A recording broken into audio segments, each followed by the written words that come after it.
जय हिंद दोस्तों, स्वागत है आप सभी का एसएससी आचार्य के ऑफिशियल यूट्यूब चैनल पे। मैं हूं आदिल और मेरे भाई आप सभी को मालूम है कि असिस्टेंट लोको पायलट और आरपीएफ एसआई और कांस्टेबल इन दोनों ही एग्जाम के लिए बेस्ट 1000 पीवाईक्यू की सीरीज चल रही है हमारे चैनल पे, जिसपे आपको मैथमेटिक्स का बेस्ट कंपाइलेशन मिलेगा, बेस्ट प्रीवियस ईयर क्वेश्चन के छाट के अच्छे से अच्छे क्वेश्चन मिलेंगे, जिसके अभी तक 8 सेट आ चुके हैं चैनल पे। आज उसका डे 9 है। इसी तरीके से ये सीरीज चलती रहेगी मेरे भाई। तो आप सभी का काम ये होना चाहिए कि आप अब तक के जितने भी सीरीज कराए हुए हैं 8 सीरीज, इन सारे के सारे क्वेश्चंस को फटाफट से आप कंप्लीट कर लीजिए, रिवीजन कर लीजिए, फर्स्ट विजन कर लीजिए और उसके साथ साथ आगे भी हम लोग से जुड़े रहिए। और स्पेशलिटी क्या है इस सीरीज की?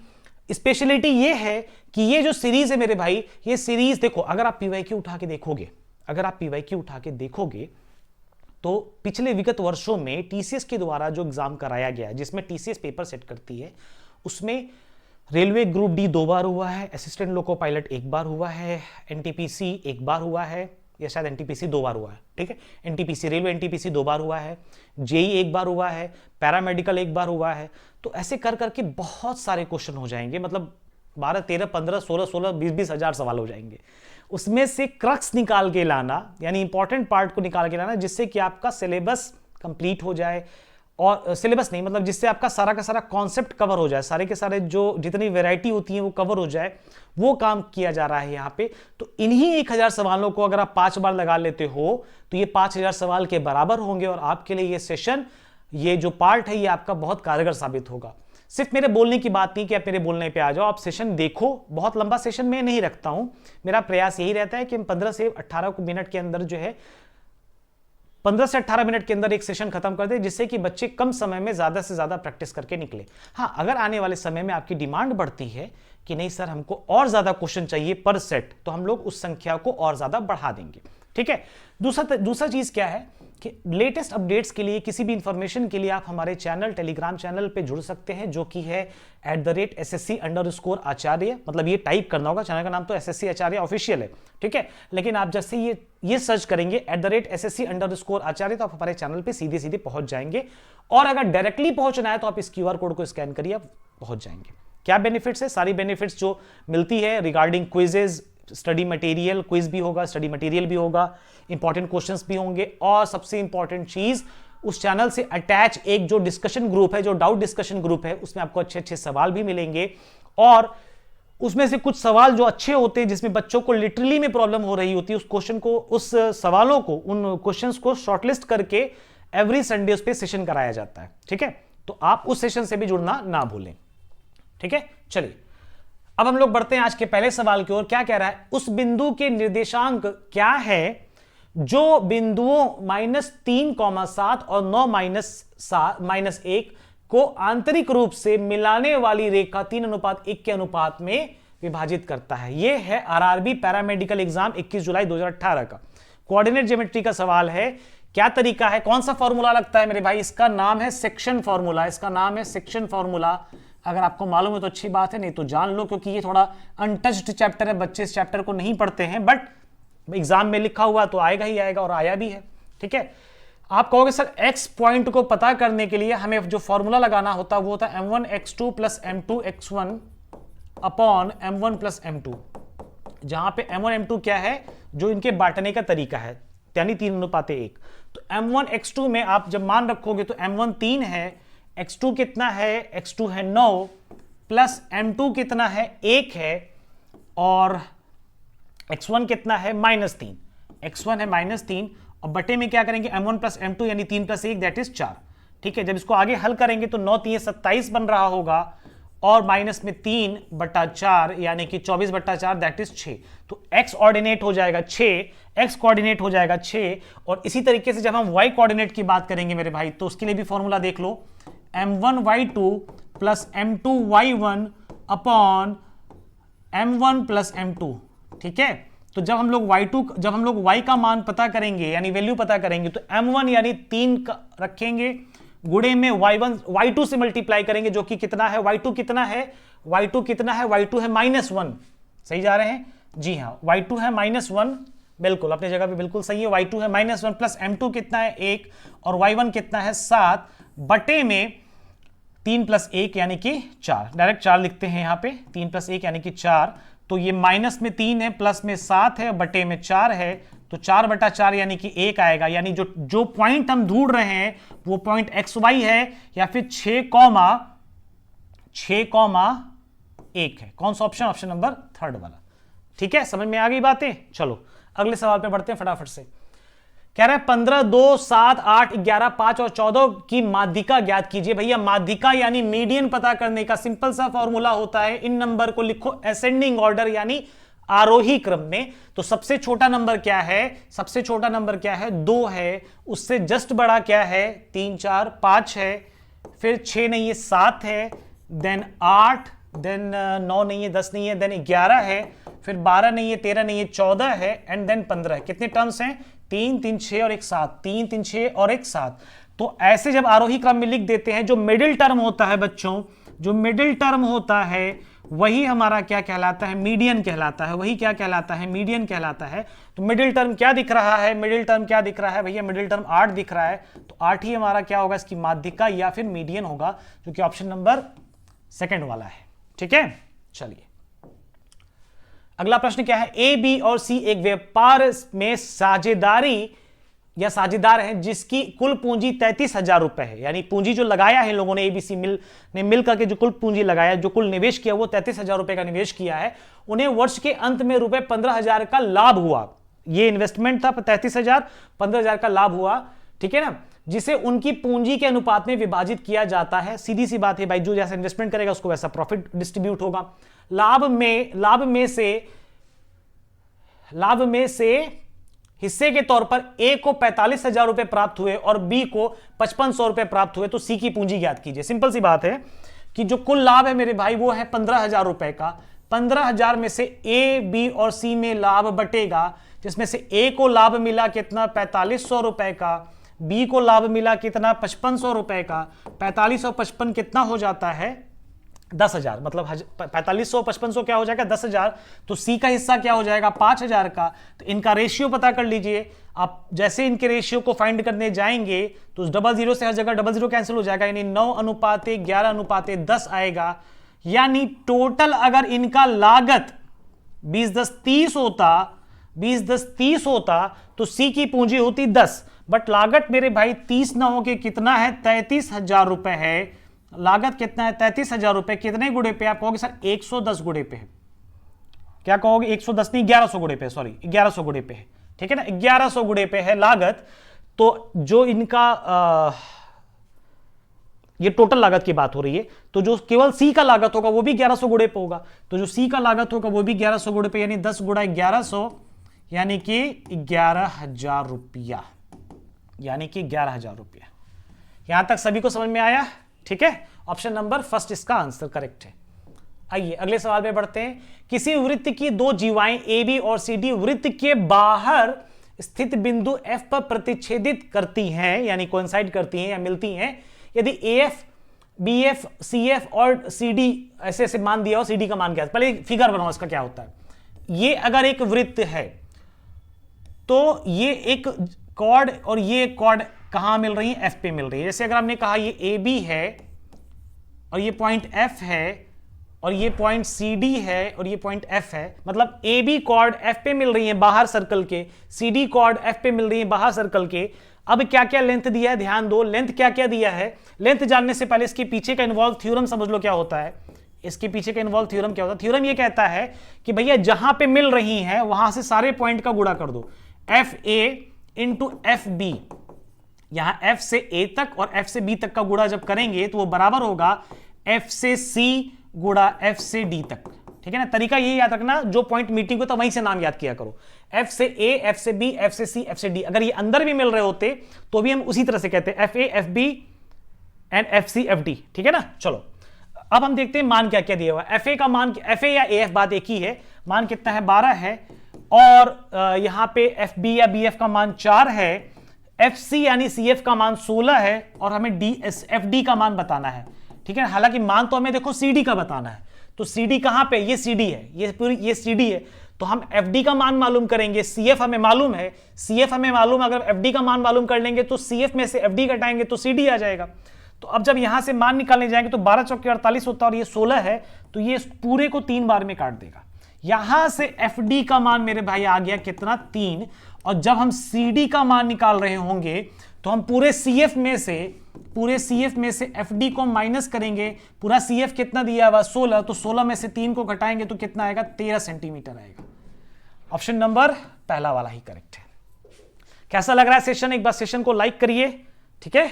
चलो अगला सवाल, एक नाविक धारा की विपरीत दिशा में 2 किलोमीटर की दूरी 1 घंटे में तय करता है। यानी धारा की विपरीत दिशा यानी अप स्ट्रीम चाल उसकी है 2 किलोमीटर प्रति घंटा, 1 घंटा बोला ना, और धारा की दिशा में 1 किलोमीटर की दूरी 10 मिनट में तय करता है।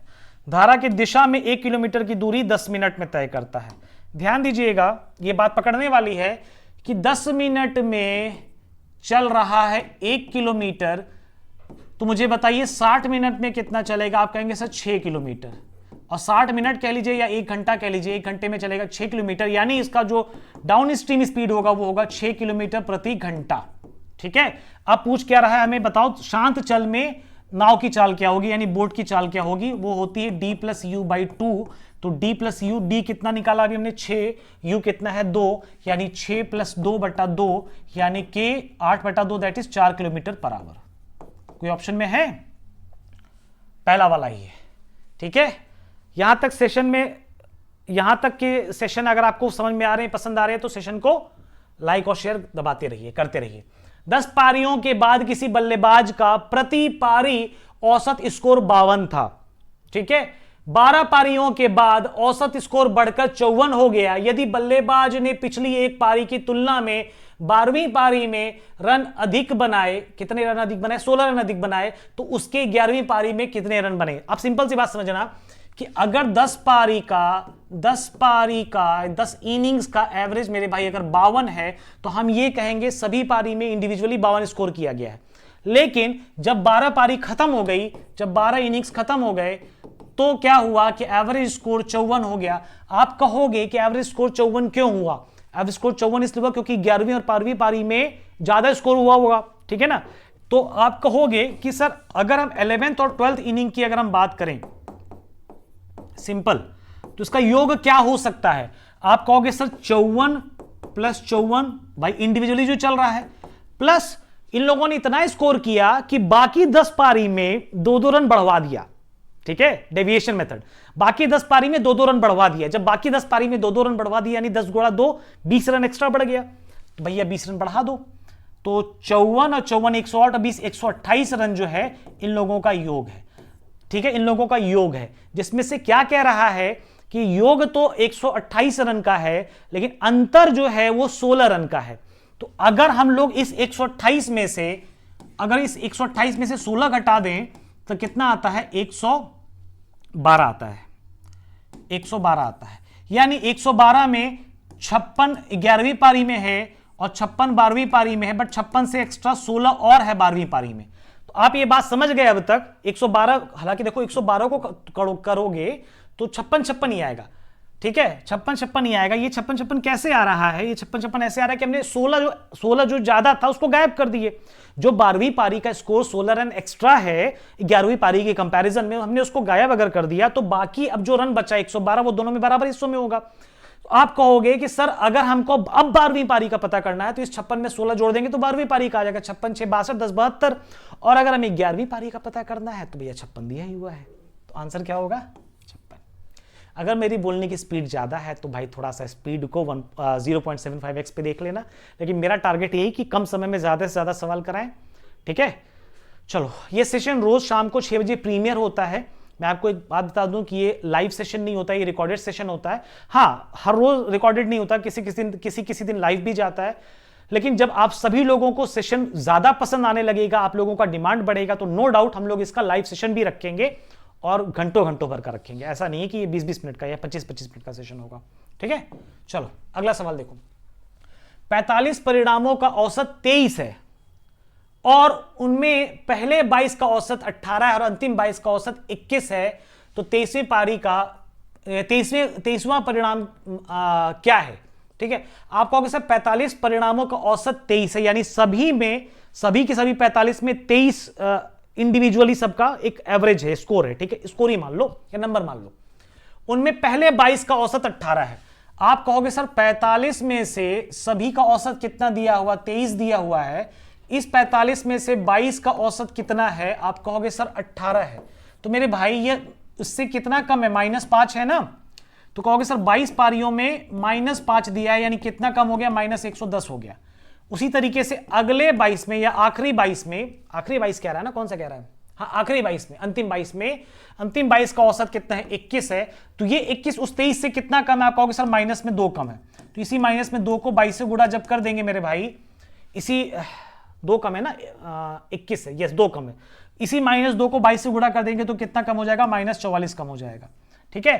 तो अब जो 23वां पारी होगा उसको एवरेज मेंटेन करने के लिए 23 तो एवरेज चाहिए ही चाहिए, ठीक है ना। और इस स्कोर को भी बैलेंस करना पड़ेगा जो माइनस में चल रहा है। तो -44 और -110 कितना हो जाता है जुड़ के, -154। तो इसको बैलेंस करने के लिए हमें इस 23वें पारी में परिणामों में 154 करना पड़ेगा। तो 4 3 7 बनेगा, 5 2 7 बनेगा और 1 यानी 177 हमारा सही आंसर होगा, ठीक है। चाहो तो उसको आप प्योर गुणा करके भी कर सकते हो कि 45 गुणा 23, देन 22 गुणा 18, देन 22 गुणा 21, बट कौन जाए इतना गुणा करने, पागल हो क्या, ठीक है। चलो अगला सवाल देखो। एक दुकानदार हर 4 महीने में एक बार 10% की छूट देता है। यदि कोई व्यक्ति इसे योजना के तहत एक वस्तु को दिसंबर में 25,515 में खरीदता है तो जनवरी में उस वस्तु का प्रारंभिक मूल्य क्या था? यानी जनवरी में जो भी मूल्य होगा फिर अप्रैल में चेंज होगा, हर 4 महीने पे होता है ना, फिर उसके बाद अगस्त में चेंज होगा और फिर दिसंबर में। तो आप कहोगे सर कुल चेंज क्या हो रहा है? जनवरी से एक बार चेंज हुआ 10% घटा, फिर एक बार चेंज हुआ और 10% घटा, फिर एक बार चेंज हुआ और 10% घटा।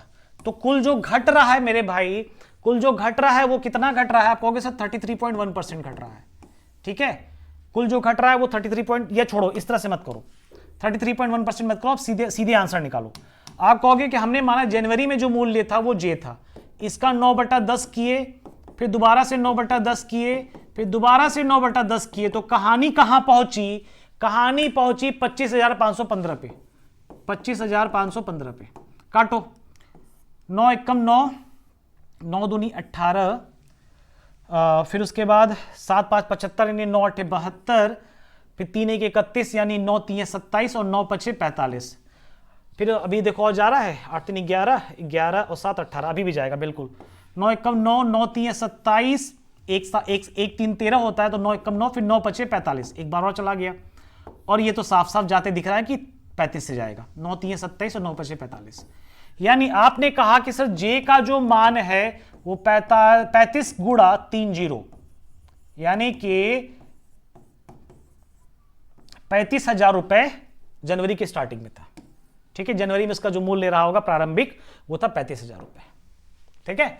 यदि बाजार मूल्य यानी मार्केट प्राइस या मार्क प्राइस मूल्य में 30% अधिक है, यदि बाजार मूल्य लागत मूल्य से 30% अधिक है और बाजार मूल्य में 10% की छूट की पेशकश की गई तो प्रतिशत में लाभ बताएं। सिंपल सी बात है मेरे भाई, इसमें क्या ही है, यह है कॉस्ट प्राइस, एमपी क्या है, इससे 30% अधिक यानी 130 है, और इसमें छूट कितना दिया गया है, इसमें छूट कितना दिया गया है 10% का, यानी -13 कम हो गया, यानी अब ये 117 में बिक रहा है।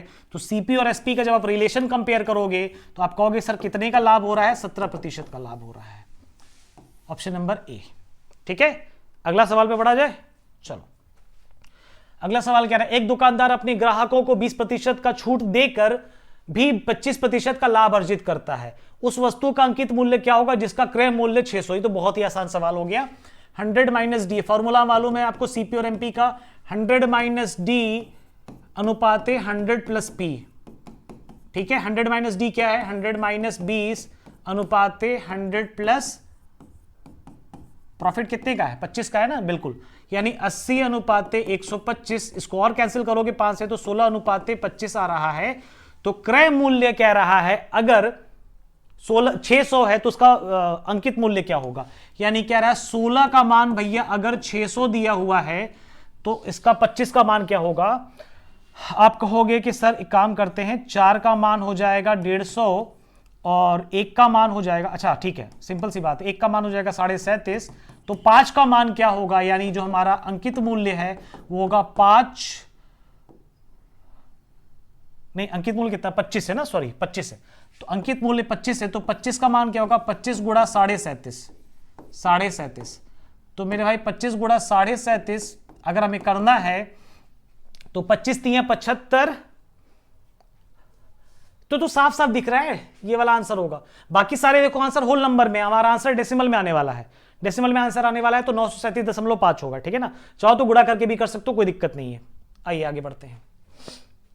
4 सप्ताह की अवधि के दौरान आवश्यक वस्तुओं पर एक परिवार का समाप्ति साप्ताहिक व्यय ₹1475 था। अच्छा ठीक है, यानी एक महीने में जो 4 हफ्ते होते हैं, जो 4 वीक्स होते हैं, उन 4 वीक्स में जो एवरेज खर्च है उस परिवार का वो 1475 है। तो भैया टोटल खर्च कितना है, 14 चौके 5600 और 75 चौके 300, यानी टोटल वो जो परिवार है वो 5900 रुपए महीना खर्च कर रहा है, ठीक है।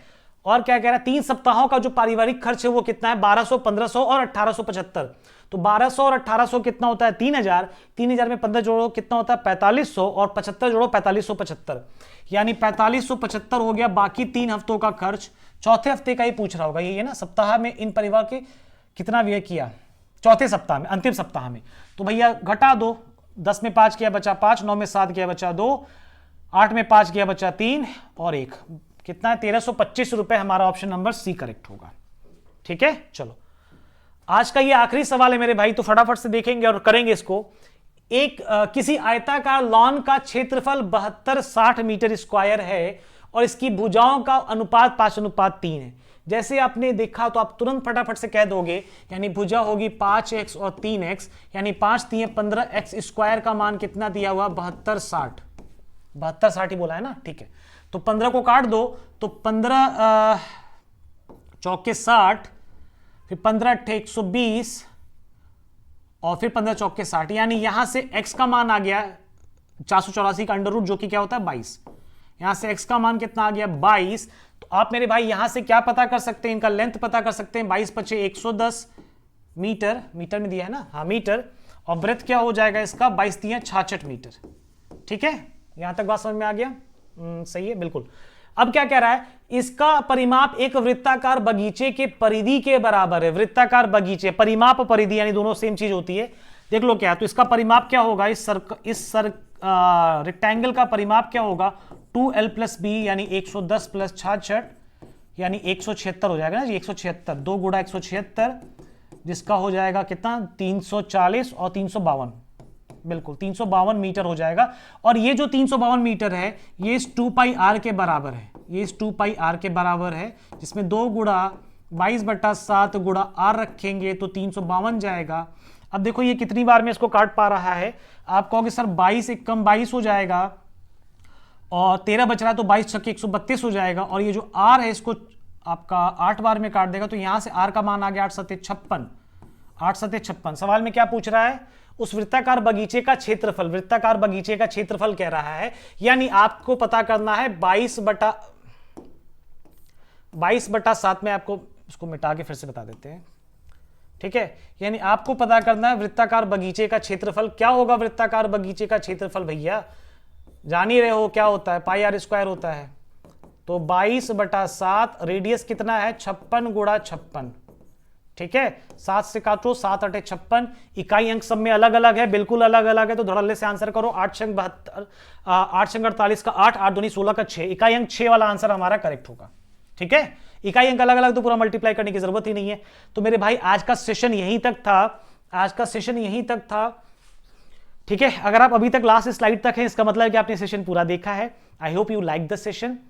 I don't know whether you like the session और नॉट, मुझे ये नहीं पता कि आपको सेशन पसंद आया या नहीं, बट ये यकीन मानो कि जो डॉक्टर आपको दवा देता है ना, जरूरी नहीं कि वो दवा आपको स्वादिष्ट ही लगे, लेकिन वो दवा आपके हेल्थ को अगर ठीक कर रही है तो वो दवा अच्छी है।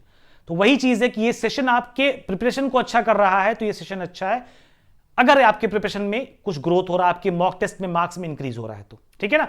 ऐसे ही अच्छे सेशन के लिए हमारे चैनल को सब्सक्राइब करिए, चैनल पे कमेंट करिए, वीडियोस पे कमेंट करिए और सेशन को शेयर करिए। हम लोग दोबारा से कल फिर मिलेंगे शाम को 6 बजे। जय हिंद।